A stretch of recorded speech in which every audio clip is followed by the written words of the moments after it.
Je voudrais maintenant revenir à ces deux points que vous avez soulignés, la question de l'existence de Dieu. Vous dites très souvent dans votre livre, Dieu n'existe pas. Et vous le dites de sorte qu'on a l'impression que les théologiens étaient tous convaincus que Dieu existe, comme, c'est vos mots à vous, une tarte aux pommes. Mais aucun théologien ne pense que Dieu existe comme une tarte aux pommes. Jamais un théologien n'a pensé ça. La question est de savoir, est-ce qu'il suffit de dire de Dieu qu'il n'existe pas? Dietrich Bonhoeffer a dit, un Dieu qui existe n'existe pas. Il le dit une fois. Et c'est une mise en question qui me semble être très importante. Pour qu'on ne prenne pas ce Dieu comme une entité qu'on peut d'une certaine manière intégrer dans l'ensemble de ce qu'est notre monde, de ce qu'est nos souhaits, nos projections. Mais d'un autre côté, si on répète et répète et répète, comme c'est le cas dans le livre, il n'existe pas. Ma crainte est qu'on recommence à maîtriser ce Dieu de nouveau. À tout prix, il n'a pas le droit d'exister. Du coup, il n'est jamais un vis-à-vis. Il n'existe tout simplement pas. Ou il est transformé en une entité qui nous accompagne, qui est l'expression de nos expériences, mais jamais l'autre pôle, jamais extérieur. Et là, je me demande, est-ce que ce n'est pas la dignité, la force de la foi chrétienne, la force de la foi biblique, d'oser croire à une extériorité qui n'est pas seulement en phase avec nous, donc qui nous contredit peut-être, qui nous met en question et qui par contre aussi peut être appelé par nous. C'est pour ça qu'il me semble le nom de Dieu est absolument indispensable pour la foi chrétienne. Et il n'est jamais traduisible à la pure expression d'une expérience.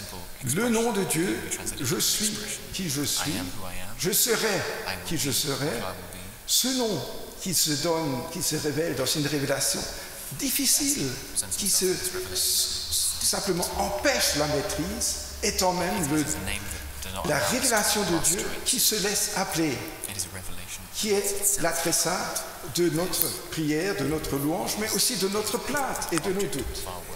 Quel est pour vous le concept biblique le plus parlant, le plus important? What speaks to me the most, the concepts, yes. Well, that are the stories of which I said that I feel they are about me. Ce sont les histoires que je vois où je sens qu'elles parlent de moi. Moses is my friend. I feel him as a friend. Je le sens comme un ami.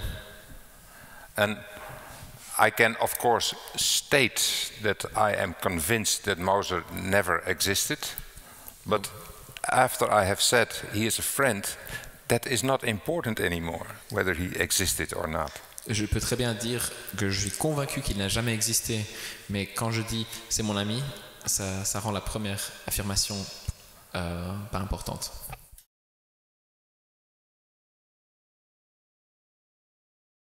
Au niveau de l'expérience, moi personnellement, ça me touche beaucoup, parce que quand je prêche, j'essaye justement d'avoir une parole qui rejoint une expérience qu'ont les paroissiens qui sont là. Et je dirais que la foi, c'est comme l'amour, ou Dieu, c'est comme l'amour, ou Dieu est amour, c'est pas moi qui l'ai inventé.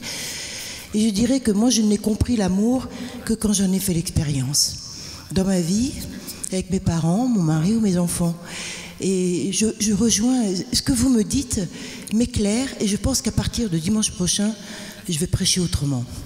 Je ne sais pas si les paroissiens vont aimer ça, mais bon, tant pis, voilà.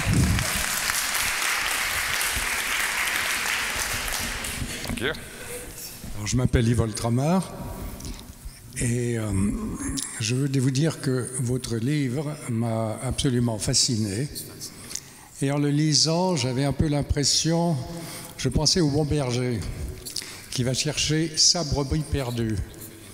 Alors moi, je crois qu'aujourd'hui, trop souvent, dans nos églises, on s'occupe des brebis qui veulent bien encore rester là, mais que la majorité sont des brebis perdues auxquelles s'adresse probablement votre livre dans une certaine mesure. Et je me permets juste de vous poser la question suivante. Si on prend ce qui s'est passé à la Pentecôte, eh bien, à ce moment-là, vous avez véritablement une sorte de retournement complet de ces disciples qui n'avaient rien compris au message de Jésus et qui, tout à coup, comprennent, saisissent l'essentiel et deviennent les hommes sans lesquels aujourd'hui nous ne serions pas réunis. About the disciples that did not understand the word, À propos des disciples qui ne comprenaient pas la parole de Dieu, and they knew what it was all about. et tout d'un coup savaient de quoi c'était. I had to preach about that subject 2 weeks ago. J'ai prêché sur ça il y a 2 semaines. For me, there happened what happens in your and my life every day. That if people understand each other, really understand each other, they are talking on the level of hearts, not of words. Je comprends ce passage ainsi, c'est qu'ils ont vécu la même chose qu'on est en train de vivre là, c'est-à-dire que quand les gens commencent à se comprendre, réellement se comprendre, ils communiquent à un niveau émotionnel, à un niveau du cœur. Pasteur Hendrikse, êtes-vous chrétien? Well, in name, I am a Christian, as I am a pastor in a Christian church. Nominalement, je suis chrétien parce que je suis un pasteur dans une église chrétienne. I was grown up in a Christian surrounding, tradition, culture. J'ai grandi dans un environnement chrétien. That's more or less a coincidence. Une coïncidence. So, but I don't feel a Christian. Mais je ne me sens pas chrétien. Because that would, for me, that would almost imply that Christianity has something special which the other ones haven't. Parce que ça impliquerait I don't que believe le it. christianisme a quelque chose de spécial que les autres n'ont pas. My answer is that what you do is you express something you miss. You miss it in my book and or you miss it in my life. But the given that you miss it does not imply that it is somewhere. I mean, we have to live with missings. Alors beaucoup de gens viennent avec cette question du péché, du salut, en me disant mais ça me manque, cette chose qui me fait opposition, cette chose qui me confronte.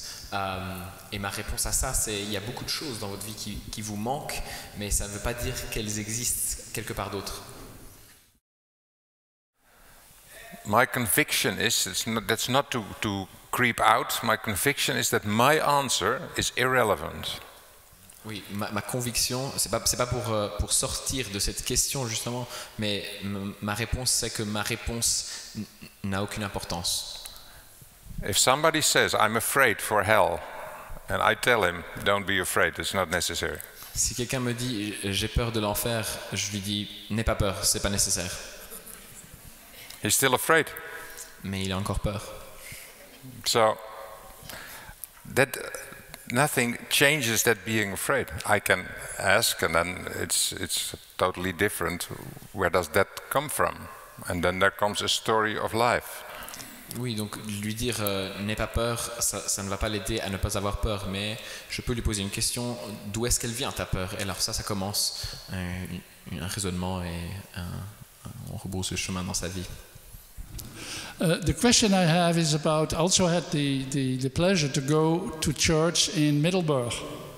J'ai eu le plaisir d'aller à l'église à Middelburg. And I found that service very, very traditional. Almost like anywhere else. Vraiment la vieille école. except for the sermon. Sauf le sermon. Thank God. Grâce à Dieu. But, you know, how do you feel about your service in Middelburg? Is it imposed to you? You would like to have it different? I would certainly like it different. Yes. Thank you. L'ordre de votre culte, est-ce que vous aimeriez le changer dans votre église ou est-ce qu'il vous est imposé? Yes. Of course I want it different. Bien sûr que je veux le changer. In the last part of my book, I dream of the church of the future. Dans la dernière partie de mon livre, je rêve de l'église du futur. And it's quite frustrating not to be able to implement that church myself. Et c'est frustrant de ne pas être en mesure de mettre ça en œuvre. I cannot do this on my own. Je ne peux pas faire ça tout seul. It's impossible. I need the support of my communities. J'ai besoin de le soutien de ma communauté. And the service was not traditional. Et le culte n'était pas traditionnaliste. It may look traditional, Paraît, but the content was not traditional. mais le contenu ne l'est pas. I protest to that. Je proteste. Yeah.